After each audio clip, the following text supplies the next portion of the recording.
Welcome to Plot Twist, the show where we unpack the unexpected turns that shape our careers, relationships, and ourselves. I'm your host, Tiana, leader, speaker, and corporate mom. And I'm sitting down with guests that prove that growth begins often at the twist of a story. Let's dive in. Pause for a moment. I'm going to say a word, and I want you to create a visual in your mind. Tattoos. Now, an overwhelming majority of you created a vision of a person. And depending on your experience, that person has a particular look, body posture, and connotation for you. And if we were to put that person in certain places, such as a professional environment or position, you may raise an eyebrow. But here's the plot twist we rarely consider. Some of the most meaningful tattoo work isn't done to be seen, it's done to help someone feel whole again. Today I have on the show Michelle Toon. Michelle is a licensed nurse, permanent makeup artist, piercer, and owner of Avanti Tattoo. And Michelle's work forces us to ask a harder question.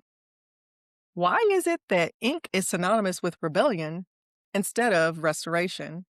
Michelle, welcome to the show. Thanks, Tiana. I appreciate it. And I appreciate your introduction. It does, I would imagine in most people's minds, that person is exactly who you see on a late night television show, right? It's the guy that walks into a dark shop and everybody in there looks like they're packing heat. They've got tattoos all on their necks and, they're all scary. The floor probably hasn't been cleaned in a year. Yeah. I would The imagine most darkest of people. things. Yeah, that's what's in most people's minds for sure. It is, and I just don't understand why that's there, and so I'm really glad to have you on the show to kind of change or create a new perspective of what that could be. Nice. Yeah, that sounds great. I'm looking forward to it. Awesome, awesome. So when people do hear tattooing, they often associate it with rebellion or self-expression. How do you define your work, especially the healing side of it? After years in medical sales and being a nurse, this was definitely an unexpected extension of that same kind of care that I've been giving folks for a long time. It blends the communication aspect of sales, it blends the medical knowledge of nursing, and then the artistry of actually tattooing.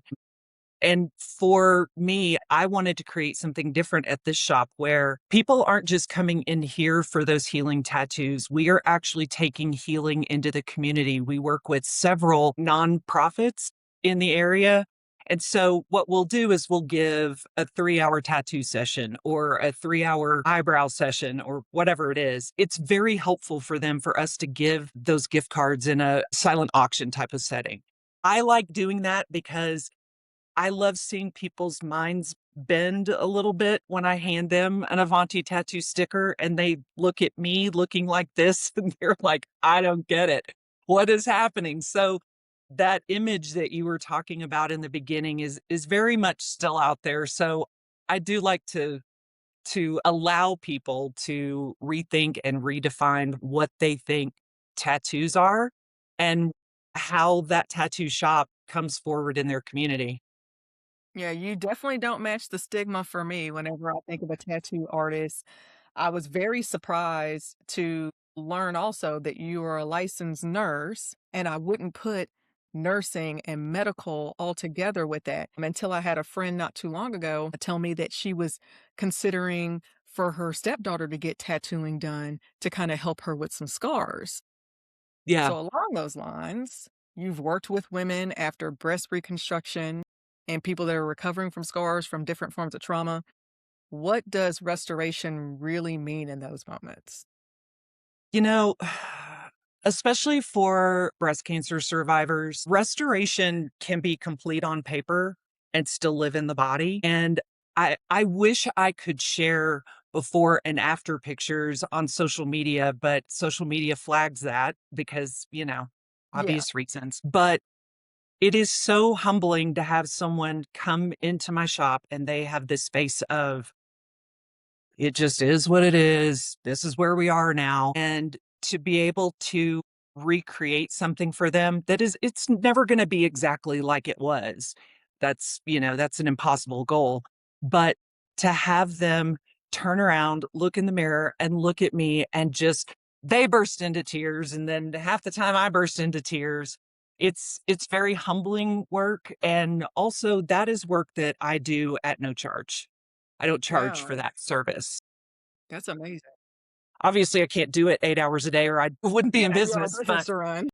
yeah, but I know that people that have gotten to that point, sometimes they are in even in bankruptcy from all the medical bills. So that's something that I like to give back, and, believe me, I'm the one getting paid on that. That is Truly, a just beautiful thing. yeah, yeah, it's awesome. I wish I could record those sessions and, like, let I people see that, know. I do but too, because you were showing me some of your work offline, and it never registered in my mind to reconstruct, the anatomy of an areola or a nipple. It kinda gives, for lack of better words that I can think of, like a placebo effect, like, it's not there, but to look in the mirror and see that right. again when you lost it, oh my gosh, Yeah, yeah. gives me goosebumps. Me too. Along the lines of the goosebumps I'm feeling, there's a level of emotional presence that's required in your work that people don't often talk about.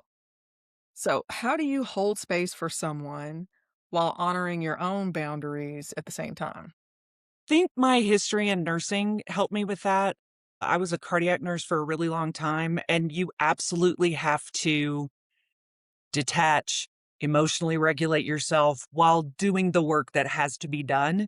And I just feel like this was a natural progression for me to be able to do that listening and communicating like I did when I was in corporate medical sales, but then to also be able to do the work. The only thing I can say is that that's my nursing background that allows me to do that. But believe me, after they leave, I'm usually a mess. Along those same lines, what made you pivot from nursing to tattoo artist? Like, how did you make that bridge across? So I started out as a hospital nurse and I worked in an area called cardiac electrophysiology. And that's just a very fancy word for when you come in this room, we make your regular heart rhythm regular again, whether Okay. that's through a procedure, a device, whatever. And then I transitioned from that into selling the equipment that I was actually using in the lab every day. And then after 20 years of doing that, I was just really tired of traveling and wound up in a sales position that was still medically related, but I had a team and everything else. And then one day, my partner in life said, "Hey, you know what? There's this tattoo shop for sale in Colorado." And I'm like, "Okay, that's random." And he's a tattoo artist, a traditional Okay. tattoo artist. And he was like, you know, that might be something worth looking into. And I was like, this guy is insane. I'm never gonna do this. And so I called my brother, who is excellent in business, and I said, "Hey, I have this crazy thing." Because I knew he was gonna say, no, that is crazy, don't do that. Okay. And he said, I actually kind of think that's a great idea. I'm like, what is happening right now? What am I doing? And the way it all fell into place, everything was so natural and organic. I knew I was absolutely doing the right thing. I think for the first time in my career ever, I Mhm. knew I was in the exact right place that I was supposed to be. Yeah. Here And I we was going to ask, like, how did people react when you said, "Well, I'm leaving the medical field to go be a tattoo artist," They thought I was completely insane. except for your life partner and your brother? Exactly. They're the Exactly. crazy ones first. Everybody else thought it was nuts. My boss at the time when I left my last job, he was just like, "What? Can you make money doing that?" My mind would have went down the same rabbit hole. So, when you reached out to me, because we've been connected through social media for years, and you were like, "Yeah, I left the corporate space to be a tattoo artist." My initial thought was, "Okay, cool. We're going to have a conversation about how you've pursued this lifelong desire for artistry." And so to dive into it further and find out, wait a minute, this is a medical thing and there's all of these different nuances. I am certain you're inspiring someone to create some unique and innovative perspective in their own life and create their own plot twist, if you will. Good. I hope I'm inspiring them to do it about 20 years before I did it. More late than never. True. So, even taking my own bias at the forefront, why do you think society still struggles to see tattooing as legitimate, even when it's playing that role in medical and emotional recovery? Only 30%, or I think it's 32% of Americans have a tattoo. Crazy. Well, I have a tattoo, so I'm like part of the small elite club. Like, exactly. So if 3 people are standing in a room, only one of them's gonna have a tattoo, which is a crazy number to me. That's crazy. And so I think because of the way tattoo artists and tattoo shops are portrayed in, television and movies and the media, people just can't get beyond that initial image that most of your listeners had when you originally said the word tattoos. And so I think because of that, they can't even go down the road of, "Oh, well, wait a second, there are other kinds of tattoos. Wait, my neighbor's daughter has her eyebrows tattooed. That's still tattooing." Mhm. I just don't think people think of it that way. I think they get stopped at that initial bias. I mean, I regularly watch people go, "Wait, what?" They just can't even imagine that there's something besides, the big burly dude sitting in the chair over there getting a bald eagle on his arm or whatever their image is. 100%. And there are things such as if someone has a scarring from the stretch marks, cosmetically tattooing that in, pigmentation in different areas, using that to kind of help blend their skin tone. There are individuals who suffered from domestic violence or had some troubling moments for themselves mentally and may have resorted to self harm. And so when they heal emotionally from it and they still see those physical injuries, tattooing to change the coloring or cover up those scars is very impactful. And I didn't even know that was a thing until I had a friend who said, "Hey, this is something that I'm looking into for a family member." And I thought, I never would have thought of that.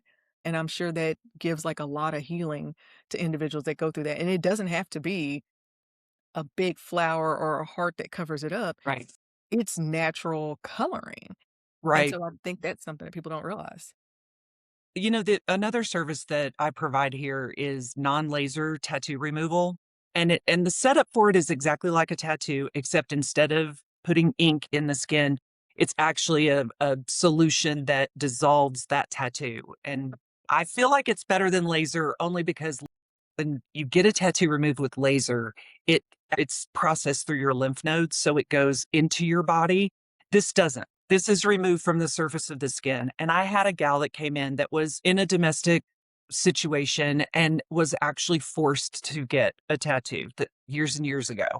And so I worked with her for a few sessions. We got it removed. And she's like, You just don't know how this has changed my life." Because even getting it covered up with another tattoo, with a rose or a, heart or whatever she wanted to get, it would have been beautiful, but she would have always known that it was underneath there.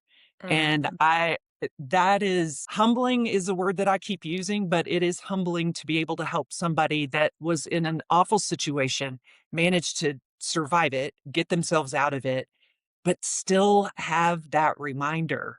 It's powerful work to be able to help people with that. That is powerful. Thank you for sharing that experience because I'm sure that there's someone else who's had that experience and didn't even think of, "I have options now." Right. So, if people wanna connect with you to ask you more about your work or even say, "How can I partner with you?" or "How can I get your services?" What are 2 easy ways that people can connect with you? Best ways to connect are either our website, avantitattoo.com, or Instagram. And the handle on Instagram is Avanti Tattoo underscore veil. Thanks so much, Michelle. Thank you. Before we wrap things up, any final thoughts before I ask my signature question? Nothing that I can think of. I'm happy to elaborate with anybody that, wants to reach out and ask more questions, but I think I'm ready for your signature question. Awesome. So, if there's one plot twist or takeaway you hope listeners leave this conversation with, what should it be? The plot twist is that growth doesn't ask you to abandon your past. It weaves those chapters into something more honest. That is beautiful, like the tattoos that you create. Thank you. Thanks for tuning into Plot Twist. If this story made you pause, reflect, or smile, please share it with someone who's in the middle of their own plot twist. You can catch more episodes on Spotify, YouTube, and connect with me on my socials. Until next time, keep writing your own story.